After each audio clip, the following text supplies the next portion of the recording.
Dite menée au pas de course, première étape de ce marathon, la chefferie coutumière chez le chef de terre de Gawa. Un échange couronné par les bénédictions du notable avant de passer au cœur de la mission. Direction, le 22e régiment d'infanterie commando de Gawa. Sur place, le ministre de la Défense va droit au contact des forces combattantes.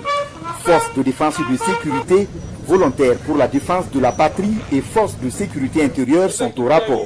Face aux hommes, le ministre transmet les directives et le soutien indéfectible du président du Faso, guide suprême de la révolution progressiste populaire. Ce sont des messages, des adresses, en premier lieu, de notre guide suprême, le capitaine Ibrahim Traoré, des mots de félicitations à l'ensemble des hommes qui sont sur le terrain, du travail inlassable qui est abattu, de la résilience qui est la leur, et aussi les encourager à poursuivre.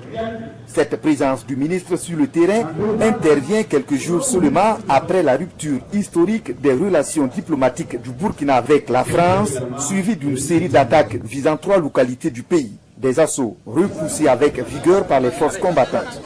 Face à cette situation, le message du gouvernement se veut intransigeant. De nos hommes, eh bien, nous avons pu continuer l'action et une leçon a été administrée à ces va-nu-pieds et à ces barbares qui répondent des ordres du néocolonialisme, du colonialisme, de l'impérialisme. C'est une occasion pour nous de rassurer nos hommes que tout ce que nous pensons faire est possible. Tout est une question de décision et de volonté. Le peuple burkinabé est un peuple très résilient, très courageux, et les militaires burkinabés sont des militaires téméraires.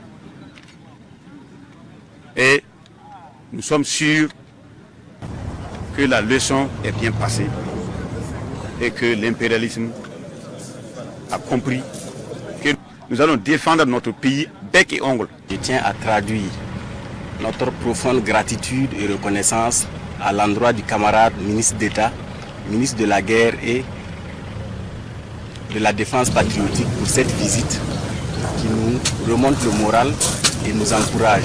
Et cela nous conduit à réaffirmer notre engagement à poursuivre le combat jusqu'à la victoire finale.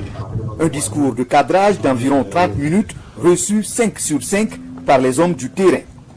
Dans son adresse, le chef du département de la Défense exhorte les forces combattantes à maintenir une mobilisation totale sans jamais baisser la garde malgré le calme apparent dans la région du Djoro.